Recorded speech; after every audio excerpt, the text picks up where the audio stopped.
A blue wolf took as his spouse a fallow doe. They settled at the head of the Onon River to raise their offspring, and there were born the Mongols. So begins my life's work, the secret history of the Mongols. I have been selected to compose this epic because great events are about to take place. We are going to leave Mongolia. I have lived always on this frigid, dry, and endless steppe. The tribes here squabble like vultures, fighting over the desiccated corpse of a marmot. We fight over limited resources, scarce water, few trees, sparse grass for our herds to graze on. A wise and dangerous man named Temujin means to change all this. He says that if the tribal conflict is to end, the Mongols require but two things. First, we need green pastures for our herds. With more to go around, there will be less competition among tribes. Second, we are a culture of warriors. We need a common enemy with which to do battle. To meet both these needs, Temujin has come up with the most modest of schemes, to unite the tribes and go to war with anyone who stands in our path.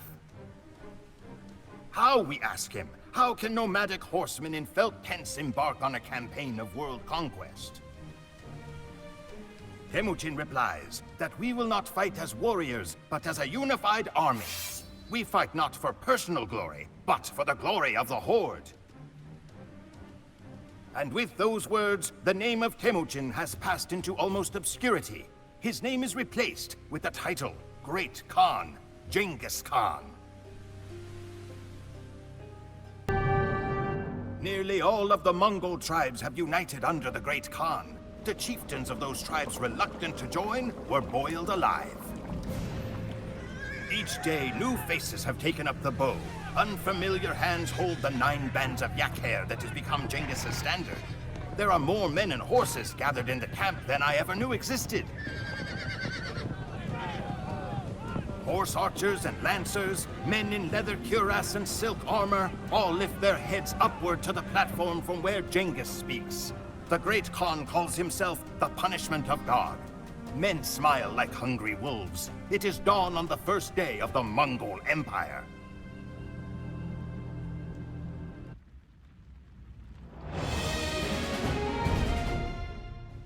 Winter has come to the steppes. The earth is frozen hard as bone, and the only movement is the steam rising from the nostrils of men and horses. Only the promise of battle brings warmth. Nearly all of the tribes in Mongolia now answer to Genghis Khan. But with success comes enemies.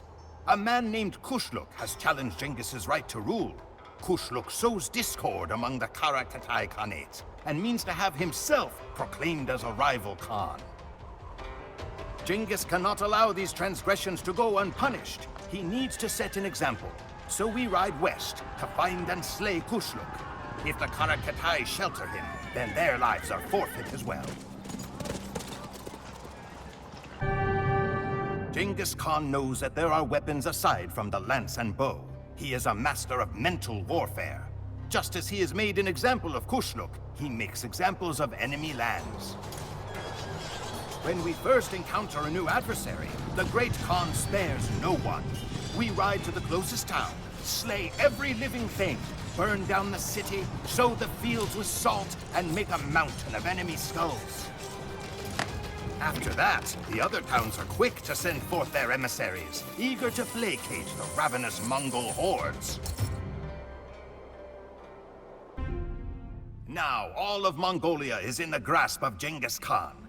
Beyond are 2 vast empires, China to the east and Persia to the west.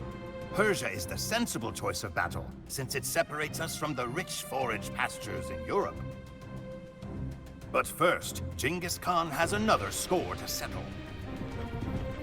After witnessing the power of our cavalry in action, the Chinese spoke of nothing but peace. They even promised support for our campaign westward.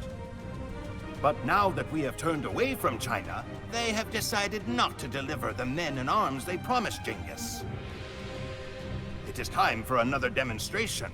Persia can wait as the Horde wheels east once more, and we prepare to march into China, the largest, most advanced empire in the world. It was a glorious slaughter. For years, visitors to China will be astounded by the mountain of human and horse skeletons that we have erected. Genghis's horde has gained one huge advantage by this invasion of China: technology. We now possess the knowledge and equipment to allow us to make siege weapons. We will crack open the Persian and European castles to reach the softer parts within. Genghis is pleased with our progress and with the legacy he leaves behind. His mother once ate wild onions and rodents to keep from starving. But the children and grandchildren of Genghis will eat off plates of Persian gold.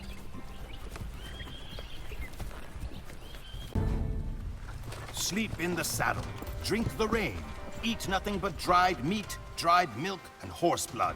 Such is the life of a Mongol at war. At night, we are rewarded with fermented yak's milk and the promise of Persian treasures. Driven on by the words of the great Khan, we have crossed miles of the Asian continent at full gallop. Before us lies the vast empire of Persia. The Khwarezm Shah will be given one chance to submit, and then his cities will be pulled down brick by brick. But not all of us head into Persia. Genghis has sent Sobotai Batur of the reindeer people north into Russia. The Russian principalities are disorganized, and Genghis hopes that Sobotai can break them one by one. Then the horde will rule all of Asia. The Persian army numbered nearly 500,000 men, but was beaten by a Mongol army less than half that size. The governors of outlying cities were executed by pouring molten silver into their eyes and throats. The capital city of Samarkand, which was expected to withstand our siege for a full year, fell in 5 days. Separate mountains were made of the skulls of men, women, children, horses, dogs, and cats. We roamed the streets in wonder at the opulence of the Persians, drinking at their fountains and gorging ourselves on sherbet and tropical fruit. For a man born in a tent, it seemed as if Genghis Khan had torn open the gates to heaven itself. Russia and Mesopotamia were now ours to command. The empire now stretched over 7,000 miles, from the Pacific Ocean to the Black Sea. We were about to enter Europe when tragedy struck. Old wolves do not die gracefully. Warriors their whole lives, they do not know how to live when they grow old and their fangs fall out. Such it is with Mongols as well. Genghis Khan was now 80 years old. On the night when we knew our glorious conquest was about to end, Genghis summoned his sons to his tent. They found their father shivering before a fire, delirious with pain. "My descendants will wear gold," he said. "They will eat the finest meals and ride the finest horses, and forget to whom they owe it all.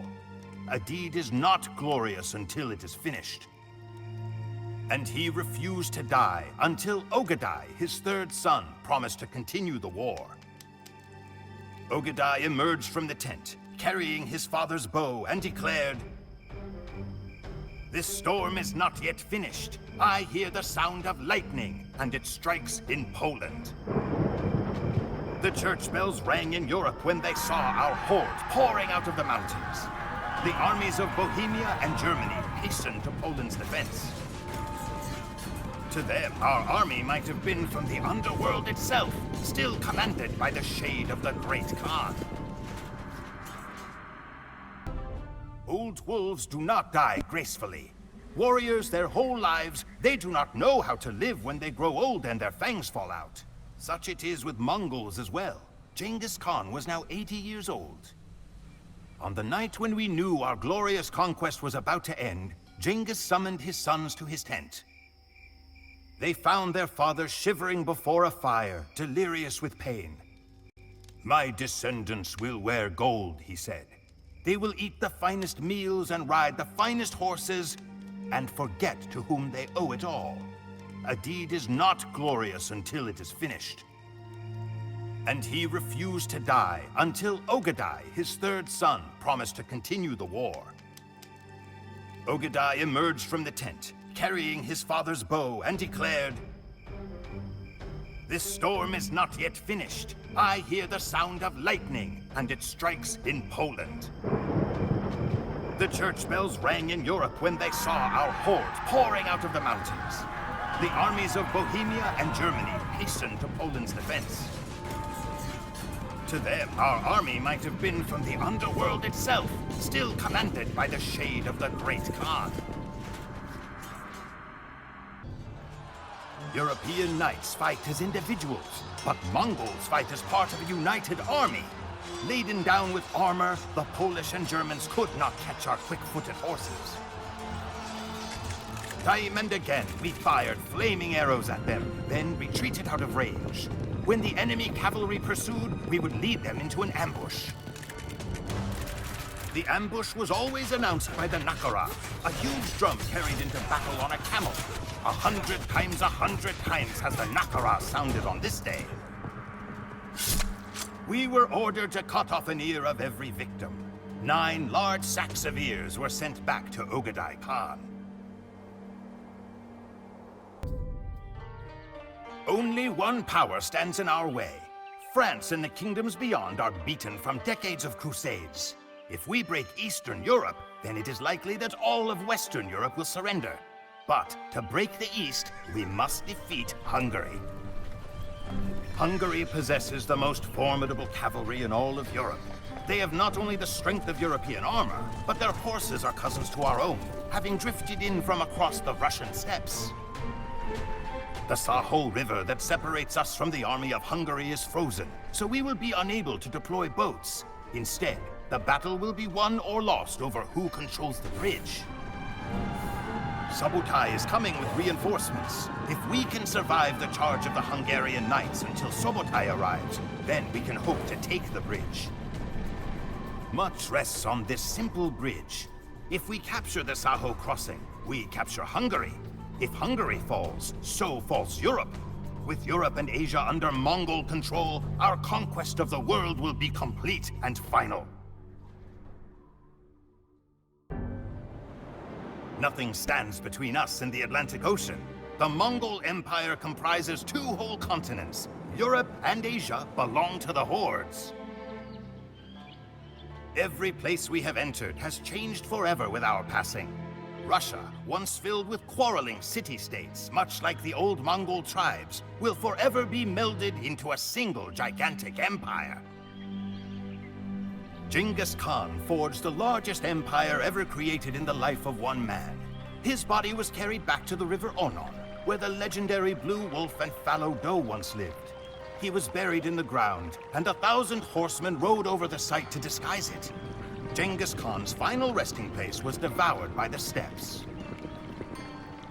My people cherish the legend that their great ruler will one day return to lead his horsemen to another bloody victory.